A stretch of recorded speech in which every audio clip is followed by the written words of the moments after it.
Olá, sejam bem-vindos novamente.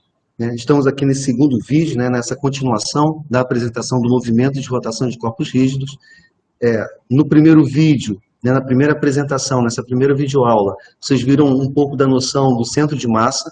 Essa é uma informação importante que vocês precisam deixar guardados para quando a gente entrar em movimento oscilatório, oscilação, movimentos harmônicos, essa noção do centro de massa vai ser utilizado com bastante frequência. Então, é importante que vocês revejam esse primeiro vídeo para poder ter esse conceito de centro de massa bem guardadinho na cabeça de vocês. Tá?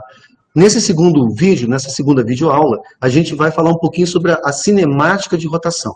Então, nesse segundo vídeo, nossa temática é a cinemática de rotação. Sou o professor Luiz Fernando, sou daqui do Departamento de Física Aplicada e Termodinâmica da UERJ, e vou acompanhar vocês ao longo dessa apresentação. Então, o que a gente tem para poder mostrar desse movimento de rotação? Se a gente olhar um sistema de partículas ou olhar um corpo rígido, tanto um quanto o outro podem descrever movimentos de translação e de rotação. Isso é tão fato, tão simples, tão notório, Vocês podem olhar na rua, na janela de vocês, alguém andando de bicicleta, e vocês vão perceber que a roda da bicicleta está girando em torno do eixo, do mancal dele, assim como os pedais também estão girando em torno de um mancal, de um apoio, de um eixo de rotação, e a bicicleta está realizando um movimento de translação. Então, essa ideia de um corpo rígido, que é válido também para um sistema de partículas, dentro daquela noção que foi apresentada no vídeo anterior, eles podem descrever movimentos de translação e de rotação. Então, na Física 1, vocês foram apresentados aos conceitos de cinemática e dinâmica da translação. Lá, o deslocamento de um corpo, seja na aceleração, na sua velocidade, nas suas posições, a trajetória que esse corpo rígido descrevia, mesmo que a trajetória fosse curva, todos os pontos desse corpo, todas as partículas do sistema descreviam exatamente a mesma trajetória. Já agora aqui, na Física 2, nessa introdução que a gente vai apresentar sobre o movimento de rotação, já vislumbrando, já vendo, observando a ideia de oscilações, a gente vai perceber que a rotação, ela se dá de uma forma um pouco diferente. Mas a gente vai ver as mesmas grandezas, ou grandezas semelhantes, de velocidade da rotação, da aceleração da rotação, da posição de uma determinada partícula neste movimento de rotação e o deslocamento que ela pode descrever nesse movimento de rotação. Então, a gente vai assumir que um corpo rígido está em um movimento de rotação pura, dita pura, quando não tem translação, então estamos olhando só para a rotação, quando esse corpo gira em torno de um eixo fixo, que a gente vai chamar de eixo de rotação. Então vocês observem esse vídeo, vou botar ele para começar, esse cubo, com essa haste, ela está descrevendo um movimento de rotação em torno desse eixo perpendicular ao movimento, que é o eixo Z. A gente vai assumir esse eixo nessa direção para a direita, com o eixo X, e essa que está avançando aqui, oblíqua, com o eixo Y. Então, a gente tem um sistema tridimensional, e esse corpo está girando, esse corpo rígido, está girando em torno desse eixo vertical, que é o eixo Z. E aí, todos os pontos, a gente pode observar que todos os pontos nesse corpo rígido descrevem o mesmo movimento de rotação. Se não fosse verdade, essa nossa haste, por exemplo, se as partículas que compõem esse corpo, essa parte desse corpo, se eles não estivessem descrevendo o mesmo movimento de rotação, a gente veria essa haste torcendo. Coisa que não está acontecendo. Então, esse movimento é rígido porque todos os pontos do corpo descrevem o mesmo movimento de rotação. E aí, dentro dessa observação, que a gente viu ali do vídeo, do corpo rígido girando, a gente vai definir algumas grandezas importantes, como posição angular. A gente vai observar um ponto desse corpo rígido e vamos olhar para esse ponto, como é que é o movimento dele, qual é o comportamento dele. A gente vai introduzir a ideia de deslocamento angular, velocidade angular e aceleração angular. Então, são grandezas que vocês já tinham visto no movimento de translação e que agora a gente está vendo nesse movimento de rotação pura. Vamos olhar a primeira coisa para a posição angular. Tá? Observem essa figurinha que eu estou colocando aqui do lado, como se fosse um corpo rígido, do qual a gente está observando ele de cima. Tá? A gente tem aqui um ponto que a gente poderia chamar de P, que estaria aqui na extremidade desse meu corpo, e que a distância entre esse ponto P e esse eixo de rotação, então observem que o meu eixo X, o meu eixo Y e o eixo Z, o terceiro eixo, a gente está pensando num sistema tridimensional, ele aponta para você, observador, tá? Para você, aluno que está vendo esse vídeo. Então, o corpo está girando, né, na direção desse arco, que está sendo colocado aqui com a flechinha, né, está girando no sentido anti-horário, e a gente poderia imaginar esse corpo numa posição inicial, num determinado momento, e você tem o deslocamento desse ponto para essa posição, né? O corpo gira um pouco e a gente tem aí um pequeno deslocamento angular. Já estou antecipando até uma noção, né, do que a gente vai apresentar no slide a seguir. Então, se a gente olhar para este ponto, que antes estaria aqui no eixo X e que realizou esse deslocamento, a gente vai definir a posição angular como sendo justamente o ângulo que esse corpo realizou para estar nesta posição. Então, isto é uma fotografia, né? A gente está vendo um instante de tempo fixo, né? E houve uma rotação no corpo e ele está nessa posição angular. A posição angular diz respeito a esse ângulo de deslocamento entre um eixo de referência, uma reta de referência, tá? E a posição que o corpo assume depois que ele saiu, né, depois que ele deu início ao movimento dele. Então, θ, essa variável θ, vai ser compreendida como posição angular. Esse ângulo θ, ele é medido em radianos. Então, todos os cálculos que vocês fizerem, vocês têm que lembrar de colocar, de transformar grau para radiano. Então, na calculadora de vocês, já preparem isso, deixem já configurado para trabalhar em radianos e não em graus. Tá? Trabalhar sempre com a ideia de π sobre 4, π sobre 2, 2π, 4π, 3π sobre 4. Então, olhar para radianos. E a gente tem, pela geometria, que essa posição angular, ela pode ser calculada, ou ela é definida, como sendo a razão entre S é o comprimento desse arco de circunferência, que tem a ver com o deslocamento que o corpo sofreu. E R é essa distância entre o centro de rotação e esse ponto que está sendo usado como referência, né, que a gente daí no futuro vai chamar de ponto P. Então, se a gente mede esse comprimento de arco e divide pelo raio, em relação a este ponto em particular, a gente vai ter a definição dessa posição angular, né, do ângulo θ. Então, S é o comprimento do arco e R é o raio da circunferência. Então, é importante destacar que a posição angular, ela não é reiniciada a cada volta que o corpo executa. Quando a gente pensa em ângulo, né, em posição angular, ela é sempre crescente ou decrescente. A gente não zera. Tá? Apesar do fato do meu corpo, no movimento de rotação, passar novamente por aquela posição inicial, mas a gente não vai zerar a posição angular. Ela vai ser sempre acumulativa. Então, se a gente observa novamente o vídeo, a gente vai ver que da posição angular passamos aqui por π sobre 2, π, 3π sobre 2, 2π, e a gente continua nessa rotação sempre crescendo. Então, a gente tem 0, π sobre 2, π, 3π sobre 2, 2π, 2π mais π sobre 2, então vai dar 5π sobre 2, 3π, 7π sobre 2, 4π e assim por diante. E é importante que vocês já vejam que a gente está tratando aqui num movimento no sentido anti-horário. Tá? Observem isso, porque a ideia do deslocamento angular vai ser definido como sendo positivo ou negativo em função desse movimento que está sendo realizado. Então, o que é o deslocamento angular?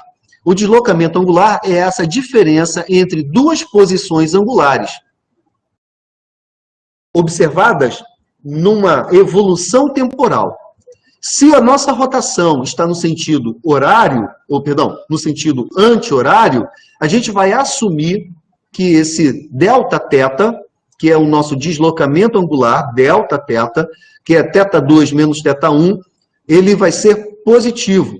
Então, se a gente parte aqui desse corpo, nesta posição, esse deslocamento no sentido anti-horário, esse pequeno deslocamento que aconteceu, a gente vai assumir isso como sendo um valor positivo. Qual é a outra possibilidade? Que esse movimento se desse no sentido anti-horário, perdão, no sentido horário, né, no sentido dos ponteiros do relógio. Então, esse deslocamento no sentido horário, a gente vai assumir que esse delta θ, ele é negativo. Então, movimento no sentido horário, delta θ, deslocamento angular é negativo. Movimento no sentido anti-horário, a gente vai assumir um deslocamento angular positivo. Então, é o que está a gente para esse slide. Delta θ para movimentos anti-horário vai ser positivo, vai ser tratado como valor positivo. E para movimentos no sentido horário, sentido do ponteiro dos relógios, o nosso delta θ vai ser considerado negativo. Da mesma forma que a gente definiu posição e deslocamento, lá na translação e agora aqui na rotação, a gente também pode observar a questão da variação das posições ao longo do tempo. Então, a razão, né, a variação da posição, né, ou seja, o deslocamento angular observado num intervalo de tempo, a razão entre esses dois valores vai trazer para a gente a noção de velocidade. Mas a gente está envolvido no movimento angular. Então, a gente vai chamar isso de velocidade angular média, que vai ser o nosso deslocamento angular observado durante aquela variação de tempo, né, de observação. Isso é a nossa a nossa velocidade angular média. É representado pela letra grega ômega. Da mesma forma que na translação a gente pôde refinar essa definição de velocidade média, e aqui velocidade angular média, observando uma variação de tempo que tende a zero, ou seja, tende a um infinitesimal temporal, a gente também vai fazer isso com a velocidade angular, e a gente vai encontrar a velocidade angular instantânea, que vai ser um dθ sobre dt. Ou seja, a nossa definição de velocidade angular média, no limite de ΔT tendendo a zero, a gente tem de Δθ vira dθ, um infinitesimal, e o nosso ΔT vira dt, que também é um infinitesimal. Essa razão define o que a gente chama de velocidade angular instantânea. Essa mesma lógica pode ser aplicada por uma variação de velocidade ao longo do tempo, que vai trazer para nós a aceleração angular média. E se a gente aplica aí uma observação instantânea, ou seja, com o nosso ΔT tendendo a zero, a gente também encontra a definição de aceleração instantânea angular. Vai ser d ômega dt, né? De delta ômega cai para uma variação infinitesimal e do nosso ΔT vai para um dt. E aí, uma outra questão que a gente pode observar desse movimento de rotação é a relação entre as grandezas escalares, que foram apresentadas agora, posição angular, deslocamento angular, velocidade angular média instantânea, aceleração angular média e aceleração angular instantânea, né? Lá na translação, a gente sabe que essas grandezas, posição, deslocamento, velocidade e aceleração, podiam ser representadas na forma vetorial. Aqui, na rotação, a pergunta é, também pode ser utilizado a representação vetorial? A representação vetorial ela é muito importante, por quê? Porque ela nos expressa várias informações simultaneamente, como, por exemplo, a questão da magnitude, a direção e o sentido de uma propriedade física. Então, aplicar a noção de vetor dentro de uma observação de um movimento, ela acaba sendo bastante interessante, tá? Então, no movimento de rotação pura, a gente também pode observar e aplicar a ideia de grandezas vetoriais. Na rotação pura, as expressões vetoriais terão uma interpretação um pouco diferente. Lá na translação, os vetores representativos e correspondentes às grandezas escalares de translação, se vocês resgatarem isso na Física 1, vocês vão ver que o vetor está sempre no mesmo plano do movimento de translação. Mesmo no caso da translação que descreva uma trajetória curva, a gente vai ter essa curva contida no mesmo plano aonde o movimento está acontecendo. Já aqui na rotação, isso não vai ser possível. Por quê? Porque esses vetores que vão representar algumas grandezas, e a gente vai observar que grandezas são essas de rotação, né? Elas não estão contidas no mesmo plano. Até porque o movimento de rotação não é um movimento linear, né? Ele é um movimento de rotação. Então, a gente vai observar na rotação que só temos duas grandezas escalares que vão poder assumir uma versão vetorial, que é a velocidade angular e a aceleração angular. Mas e a posição angular? E o deslocamento angular? Bem, o ângulo em si, ele não possui uma representação vetorial pela própria natureza da informação. Agora, deslocamento angular, a gente até tem a intuição, né, de querer representar o deslocamento angular numa possível forma vetorial. Qual é o problema? Se a gente olha para uma grandeza que a gente consegue representar na forma vetorial, as propriedades dos vetores precisam ser respeitadas. Na translação, quando nós temos duas vetores velocidade, ou seja, a gente tem um corpo que está se deslocando em x e em y. Então, a gente tem um vetor velocidade para o x e um vetor velocidade para a direção y. Esse corpo vai transladar numa direção que vai ser correspondente à soma desses dois vetores, né? Vetor velocidade x e vetor velocidade y. Se a gente pensar em deslocamento também, é válido. Se a gente olhar para duas partículas que estão, ou para uma partícula, né, que está numa posição inicial em relação a um sistema de coordenada, e ele se desloca no tempo, vai para uma nova posição, a gente pode operar essas posições inicial e final na forma de vetores, e se eu fizer a subtração do vetor posição final do vetor posição inicial, eu tenho o vetor deslocamento. Mais do que isso, se a gente observar as propriedades dos vetores, na questão, por exemplo, de soma ou subtração, a ordem desses termos, nesta soma vetorial, vetor 1 mais vetor 2, ou vetor 2 mais vetor 1, a gente vai observar que isso não altera o resultado. Significa que, na soma de vetores, a gente está olhando direto aqui para a soma de vetores, a ordem não afeta o resultado. Isso se chama propriedade de comutatividade. Então, a gente pode comutar, a gente pode trocar esses dois vetores de posição em que a resultante continua fornecendo o mesmo resultado. Se a gente olhar para deslocamento angular, isso não vai acontecer. E aí eu vou religar aqui o meu vídeo para poder mostrar para vocês uma experiência que a gente pode fazer, vocês podem fazer em casa, bastante simples, que tem a ver com, por exemplo, a manipulação de um livro. Para a gente ver essa questão dos deslocamentos. Se deslocamento for um vetor, se ele puder ser representado como um vetor, né, a propriedade de comutatividade vai ter que funcionar. Então, vamos olhar para dois deslocamentos. Imaginem esse livro,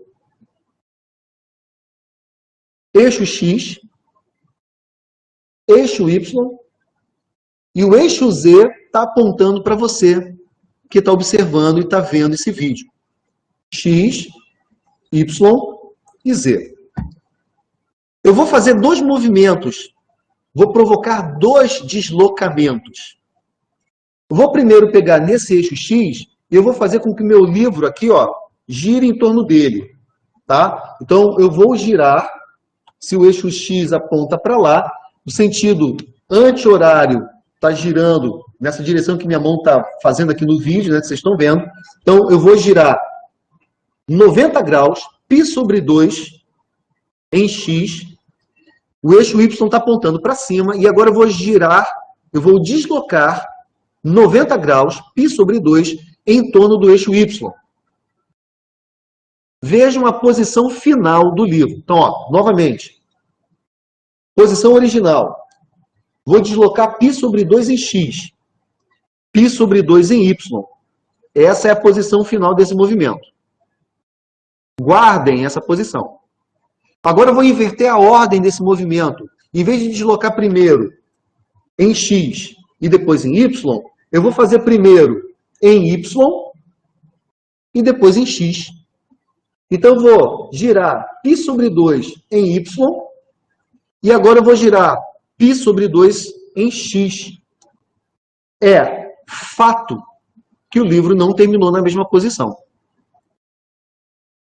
Isso revela, né, a questão, né, da gente não poder representar deslocamentos angulares na forma vetorial.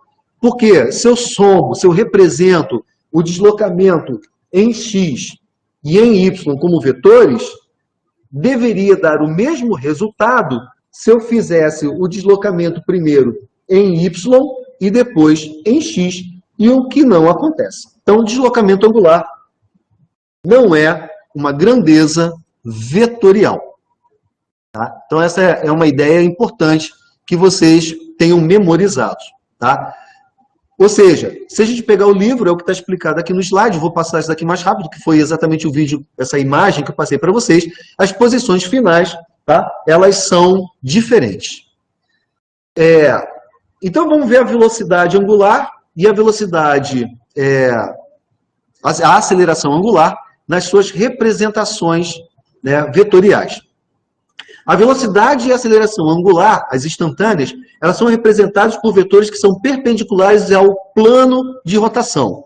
Então, vamos imaginar um corpo girando nesse plano XY, né? Exatamente como vocês viram aí na animação que eu tinha colocado, né, do cubo com uma haste. A gente está girando ele num plano XY, em torno de um eixo Z.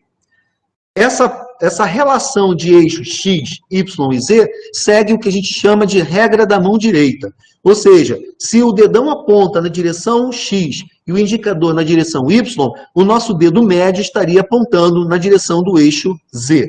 Então, se a nossa mão fizer essa rotação em torno do eixo Z, a gente vai ter o vetor velocidade angular e o vetor aceleração angular, né, colineares com o eixo Z. A gente vai poder observar isso nessa figurinha, usando a ideia da regra da mão direita. Os nossos dedos aqui, nessa imagem, estão curvados para poder lembrar a direção do movimento, e o nosso dedão está apontando na direção perpendicular, e é onde a gente vai encontrar colinearmente a velocidade angular, o vetor velocidade angular, e o vetor aceleração angular. E agora vamos ver assim, então, as relações entre essas grandezas lineares e as grandezas angulares. Porque a gente, observando esse corpo, tá? Novamente, é como se a gente estivesse olhando ele de cima, o eixo Z ele está apontando para você, observador, né, para você que está assistindo o vídeo. A gente está representando aqui o movimento, né, de rotação. Esse ômega tem a ver com essa velocidade angular na forma escalar, e a gente vai querer, então, fazer uma relação com a velocidade linear, por exemplo, desse ponto P. Desse ponto P.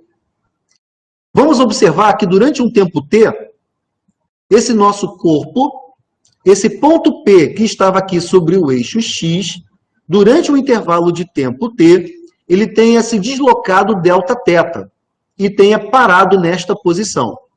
Então, a gente tem a relação que o comprimento do arco é igual a esse deslocamento angular vezes essa distância. Então, isso é uma definição, não tem muito o que falar. Então, repare que o comprimento ΔS, ele depende desse raio. Se a gente imaginasse aqui, ó, um ponto, exatamente, ó, nesse segmento de arco que a gente está usando aqui, ó, para representar o deslocamento angular, imaginem um ponto P exatamente aqui onde o meu cursor está. Esse movimento de rotação, durante aquele intervalo de tempo ΔT, que fez o ponto P percorrer esta distância, esse arco, um ponto que tivesse exatamente aqui, sobre o nosso raio R, mas obviamente com um raio menor, né? Esse nosso ponto imaginário teria feito esse deslocamento de arco. Esse comprimento de arco, que é esse segmento de arco aqui orientado para representar o nosso Δθ, ele tem um comprimento menor do que o ΔS. Então, isso é fácil da gente observar. Da mesma maneira que a gente aplicou a noção, né, do limite tendendo a zero, né, para esse intervalo de tempo, a gente vai observar que esse nosso deslocamento ΔS, né, esse deslocamento, esse arco, né, essa trajetória, ela também vai tender a uma infinitesimal ds. Isso a gente já viu anteriormente. Agora, o que eu queria chamar a atenção para vocês aqui é que se esse segmento de arco for suficientemente pequeno, e esta é a noção de infinitesimal, eu posso aproximar, eu posso entender que esse infinitesimal ds, ele é um segmento de reta. Se a gente olha para esse segmento infinitesimal como sendo um segmento de reta, eu posso fazer esta relação temporal de ds dt, esse comprimento linear infinitesimal ds sobre o infinitesimal do tempo, e enxergar que isso daqui é a nossa definição de velocidade linear. Mas o nosso ds, ele é dθr. Se a gente aplicar aqui a ideia de diferencial, ds é igual a dθr. Então, dθr é reconstante, sai dessa razão. Então, a gente fica com dθ dt, que é a nossa definição para a velocidade instantânea.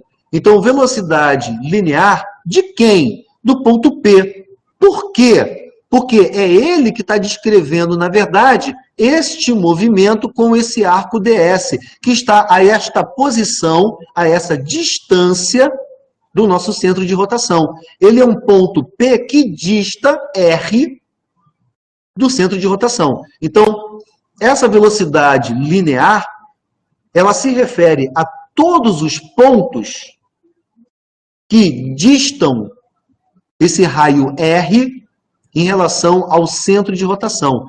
Todas as partículas que estão justamente nesse arco tracejado, nessa circunferência tracejado, se tivéssemos partículas nestas posições, elas teriam essa velocidade escalar, essa velocidade linear. E se a gente aplica, então, agora a noção de, primeiro, velocidade angular, como sendo uma velocidade, o vetor velocidade angular, vetorial, ele está acompanhando o eixo Z que está apontando para vocês. E a gente olha para esse vetor posição do ponto P, que é o nosso raio, esse vetor vermelho. Se a gente fizer o produto vetorial do vetor velocidade angular com esse vetor posição, a gente vai ter esta resultante aqui. O resultado desse produto vetorial é justamente esse vetorzinho que a gente vai chamar de V perpendicular ou V tangencial. É a nossa velocidade linear desse ponto P. Isso traz muito a noção para a gente da ideia de uma partícula que está amarrado a uma corda que nós estamos rodando e que em algum momento essa corda rompe. E essa partícula sai num movimento tangencial com uma velocidade linear. É exatamente essa grandeza que a gente está calculando aqui. Então, que velocidade angular que velocidade linear é essa? Se eu souber qual é a velocidade, se eu souber qual é a velocidade angular, se eu souber também qual é a posição desse ponto P, eu sou capaz de definir qual é a velocidade tangencial. Tá? Estou no meio de uma aula. Eu fecho. Tá bom. Gente, perdão aqui a interrupção, foi só para poder uma passagem de segurança que a gente precisa ter aqui dentro da UERJ, né, que eu estou gravando esse vídeo aqui na UERJ. Então, dessa ideia da velocidade angular e da distância que o ponto assume em relação ao centro de rotação, a gente tem a definição, né, dessa velocidade tangencial enquanto grandeza escalar, e se eu represento o meu vetor velocidade angular e o meu vetor posição do meu ponto P, eu consigo obter a representação vetorial dessa velocidade linear tangencial. Essa mesma ideia pode ser aplicada para a aceleração linear desse mesmo ponto P, distando R do nosso centro de rotação, e também para sua representação, né, vetorial. Então, a gente já tem que a aceleração, definição de aceleração linear, é a variação de velocidade sobre a variação do tempo. Então, dv dt nos traz a noção de aceleração. Mas a gente sabe que a velocidade é ω/r. Esta velocidade linear,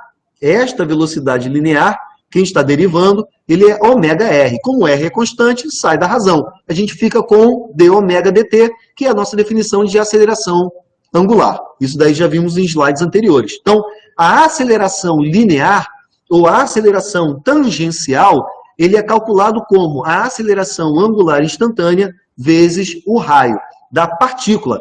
Entendam e gravem bem isso. A gente está falando em relação a um ponto P que dista uma distância R. Se eu pegar um outro ponto com uma outra distância, ele vai ter uma outra aceleração linear, assim como ele vai ter uma outra velocidade linear, porque a velocidade linear depende da distância, assim como a aceleração linear desse ponto depende da distância que ele também está do centro de rotação.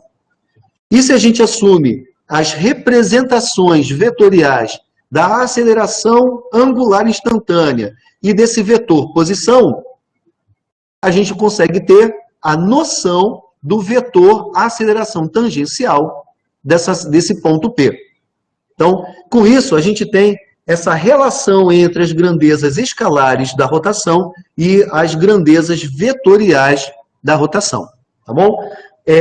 A gente vai dar essa pausa agora, nesse vídeo, para vocês poderem rever esse conteúdo, né, que foi apresentado em relação a esta cinemática,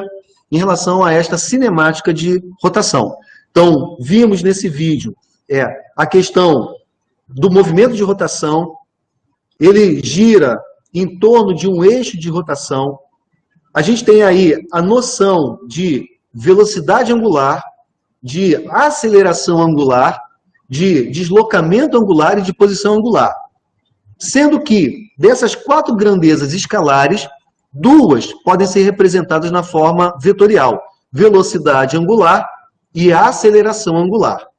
Esses 2 vetores, aceleração angular e velocidade angular, eles podem ser representados fora do plano. Isso é diferente do movimento de translação. Então, é importante que vocês consigam visualizar essas diferenças.